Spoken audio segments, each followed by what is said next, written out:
Alhamdulillah. Alhamdulillahi wa kafa wa salamun ala ibadihi alladhina istafa. Khususan ala sayyidil awwalina wal akharina wa khatamin nabiyyina wal mursalin.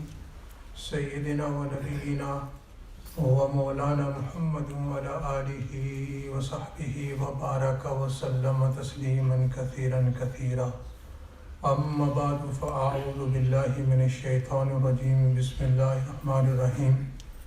Wa iz ibtala Ibrahim rabbuhu bi kalimatin fa'atammahun.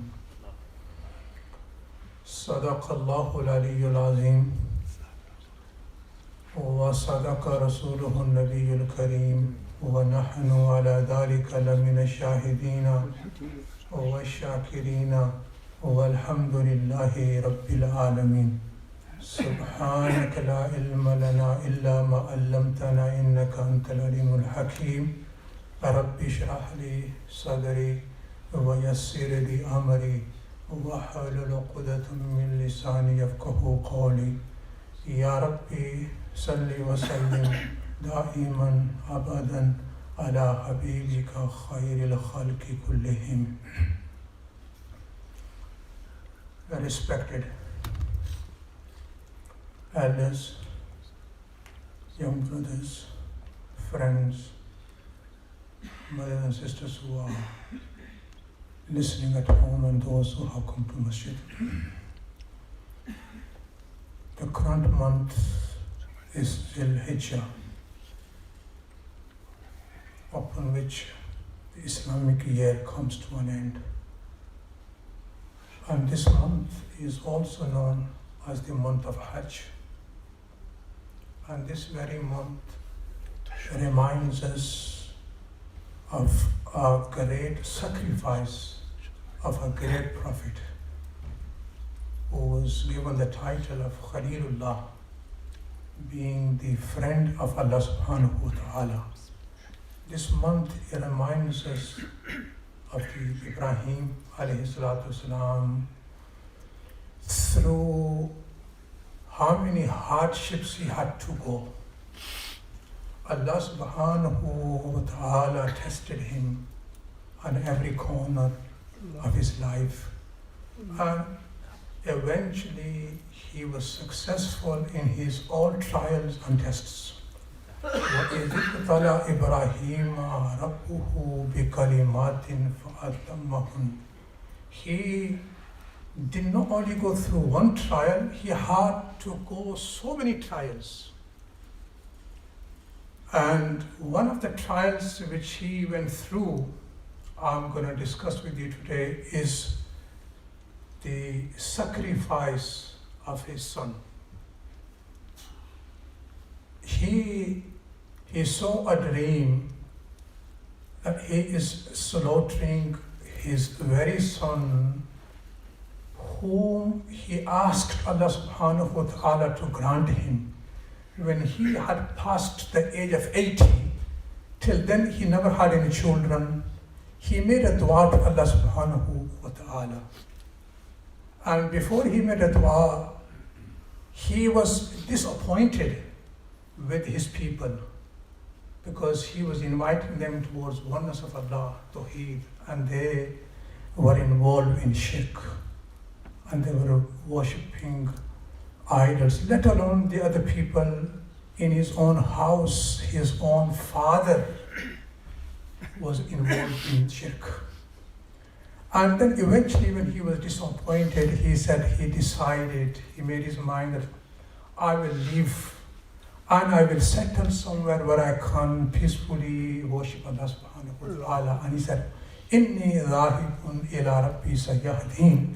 I'll be going to my Lord and he will guide me. So he left his homeland and he traveled through many areas of Iraq. Eventually he reached to Sham, Syria.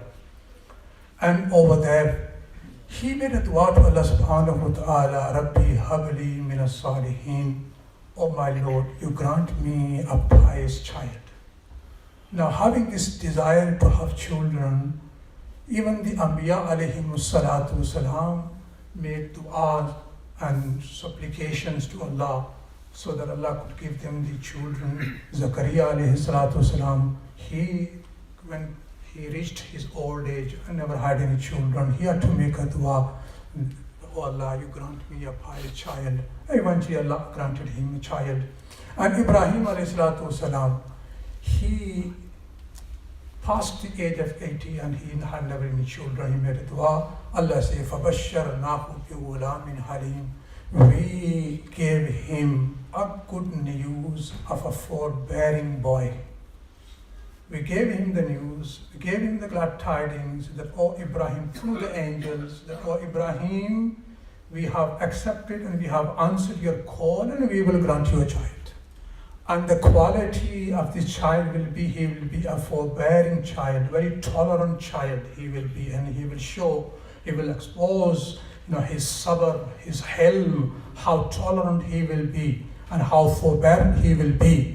So Allah subhanahu wa ta'ala, when he was granted, at the age of 86, according to some commentators, he was 86 years old when his first child was born to Hazrat Hajra alayhi salatu wasalam, and this child was Ismail alayhi salatu wasalam.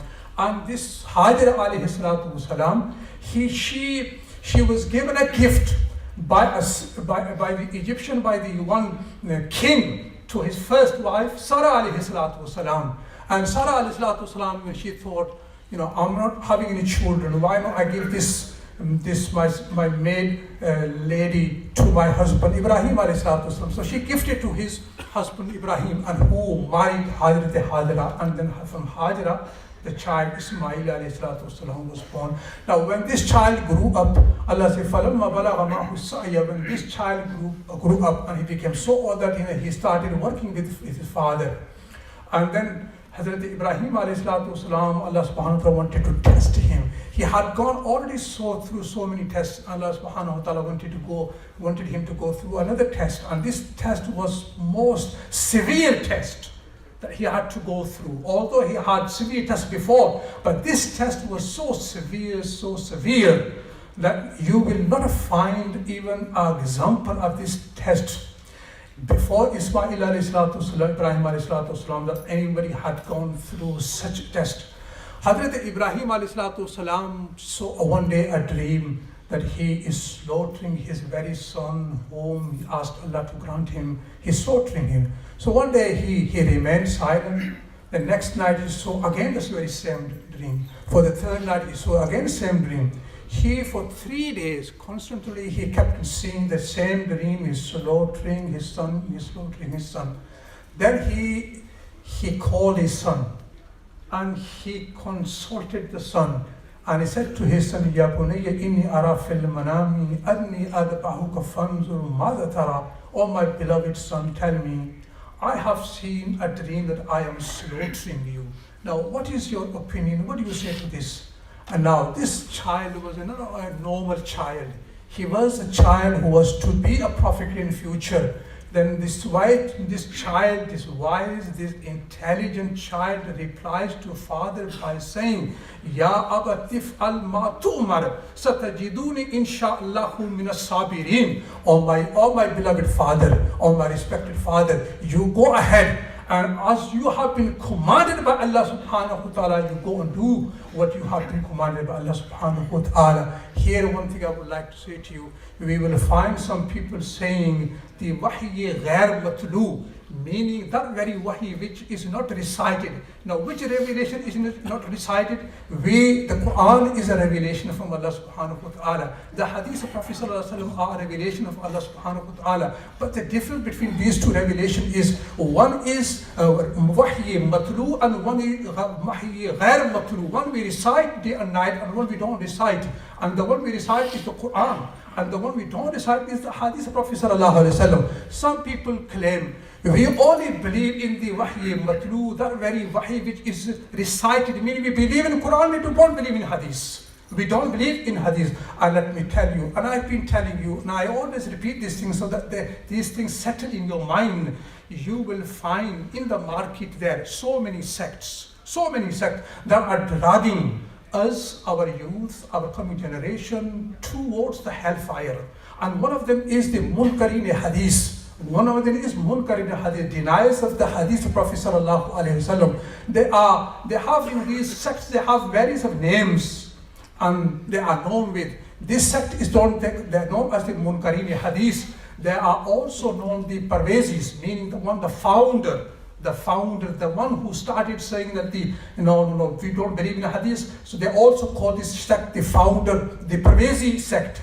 Now this sect would claim, they say we don't believe in the Hadith of Prophet sallallahu alaihi wasallam. Now remember, whosoever does not believe in the Hadith of Prophet sallallahu alaihi wasallam, he straight away leaves the fold of Islam. He is no more a Muslim. You cannot declare him as a Muslim. He may call himself a Muslim. He may has an Islamic name, but he is not a Muslim in the sight of Allah subhanahu wa ta'ala and in the sight of Sharia. He is the kafir because he has denied the Hadith of Prophet sallallahu alaihi wasallam. And our beloved Prophet sallallahu alaihi wasallam, whatever he uttered, وَمَا يَنْتِقُ عَنِ الْهَوَىٰ إِنْ هُوَ إِلَّا وَحْيٌ يُوحَىٰ. Allah Almighty declares very clearly that my beloved, whatever he utters, whatever he says, it's the wahi, a revelation from Allah subhanahu wa ta'ala. Now here we ask these people, now here Hazrat Ismail alayhi salatu wasalam saying to his father, oh my father, you go and do what you have been commanded by Allah. Now you tell me, in which book Allah commanded Hazrat Ibrahim to slaughter his son? No, there was no any command, any verbal command, nor any through the angel or any book. It was the dream. And the dreams of the Prophet are also revelation. They are wahi, they are declared as wahi of Allah subhanahu wa ta'ala. So Hazrat Ibrahim alayhi salatu wasalam,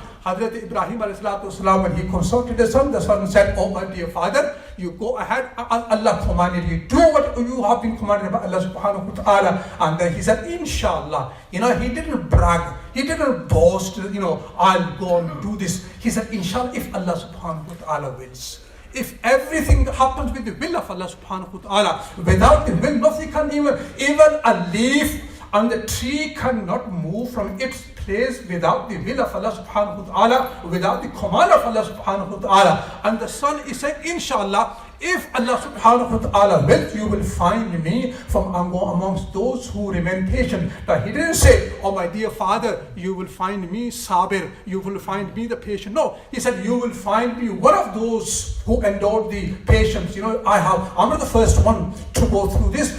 Before me, so many people had to go through so many trials and they remained steadfast and they were firm on their deen, and you will also find me one of them who will remain firm on what you have said and what you are going to do. So Hazrat Ibrahim alayhi salatu wasalam, he consulted the son, and now Hazrat Ibrahim alayhi salatu wasalam did everything that he could do in order to slaughter his son. And this is the duty of every believer, that he should carry out the commands of Allah subhanahu wa ta'ala according to his ability. According to his ability. Now, let me tell you an example. So many people, they wanted to go they had so many savings to go and do Hajj, and they were prepared and everything. They had the money, they picked the money, and they went to the airport and they came back. They were told, no, your seat is not booked, your seat is cancelled. So they did what they can, and they did everything. Now, when something comes beyond your power, then Allah subhanahu wa ta'ala will not ask you. So we have been commanded that we should do everything that we can do in order to obey Allah subhanahu wa ta'ala, as Hazrat Ibrahim alayhi salatu wasalam did. وَلَمَّا أَسْلَمَ, Allah subhanahu wa ta'ala is saying, the father and the son, they both were ready. They were to carry out the command of Allah subhanahu wa ta'ala. Father was ready and prepared to slaughter the son, and the son was ready and prepared to get slaughtered by his own father. And Allah subhanahu wa ta'ala is saying, this father is going, and shaitan meets on the way, and he says, where are you going? Where are you taking your son? Hazrat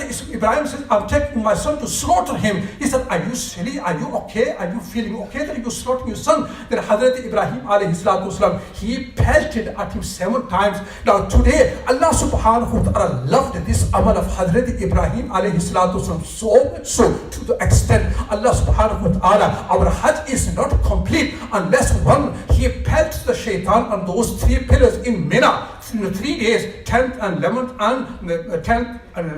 and 12th of Zil Hijjah, then his Hajj will become complete. Allah subhanahu wa ta'ala loved it and appreciated it so much so that Allah made it wajib. that every pilgrim who comes to do Hajj, he has to pelt on these 3 spots. If he doesn't, then his Hajj will remain incomplete. So Hazrat Ibrahim alayhi salatu wasalam, on 3 spots he met the shaitan who was trying to, who was seduce him. No, don't slaughter your son. Hazrat Ibrahim, every time he was pelting at him 7 times. And then Hazrat Ismail was there, and Allah said, وَتَلَّهُ لِلْجَمِيلِ. He laid his son on the ground.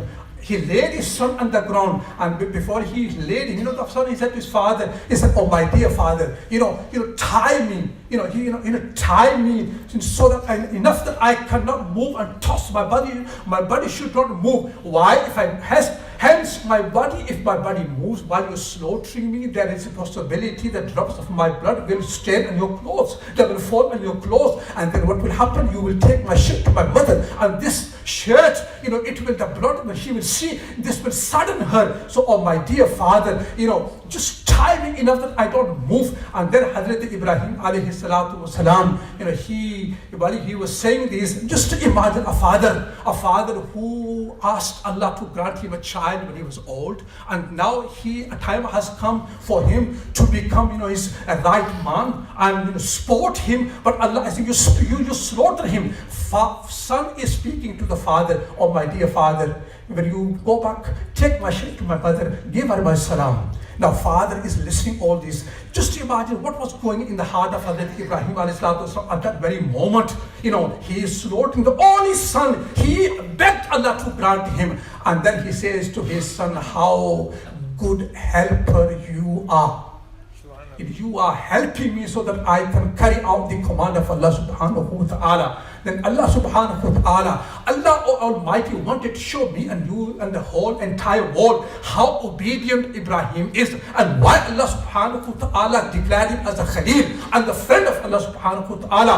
Allah subhanahu wa ta'ala never wanted Hazrat Ibrahim to slaughter his son Ismail, but Allah subhanahu wa ta'ala wanted to show us that how obedient Ibrahim is, that as soon as he receives the command of Allah, even through dreams. What happens when a person sees a dream? When you see a dream, a person makes so many excuses. No. The dream could mean this, the dream could mean that. Hazrat Ibrahim alayhi salatu wasalam, as soon as he saw the dream, he straight away took one meaning, and this meaning is, I should go and slaughter my son and nothing else. And Hazrat Ibrahim alayhi salatu wasalam, and he placed the knife on his throat while he was moving the knife to slaughter his own son with his own hand. Allah subhanahu wa ta'ala wanted him to do this. Allah called him out. وَنَادَيْنَهُ أَنْ يَا إِبْرَاهِيمُ قَدْ صَدَّقْتَ الرُّؤْيَا. Ibrahim alayhi salatu wasalam called, "Oh Ibrahim, stop there. Oh Ibrahim, stop there. You have made the dream come true. You have made the dream come true." And Allah subhanahu wa ta'ala said, "Inna kadhalika najzil muhsinin, innahu lahu al-bala'ul mubin." And Allah is وَفَدَيْنَاهُ بِذِبْحٍ عَظِيمٍ. And Allah is saying this trial was such that it was demonstrating the obedience of Hazrat Ibrahim alayhi salatu wasalam and Hazrat Ismail alayhi salatu wasalam. Father and son are so obedient to Allah. Father was there prepared, and he did everything that he could do in order to slaughter his son. And his small son, 13 years old, he is there prepared, and he's saying to his father, "Go ahead, oh my father, go ahead and do what Allah has commanded you to do." And my respected young brothers and elders, the era in which we are living, as I said in the beginning, we are bombarded by so many fitness and mischief. And my respected young brothers, it is wajib and it is for each and every individual to protect his iman. And how we can protect our iman? There is only one way to it, and that is we attach ourselves with the masajid and we attach ourselves with the ulama ikram. And inshallah, Allah subhanahu wa ta'ala, through these 2 sources, Allah will protect our iman.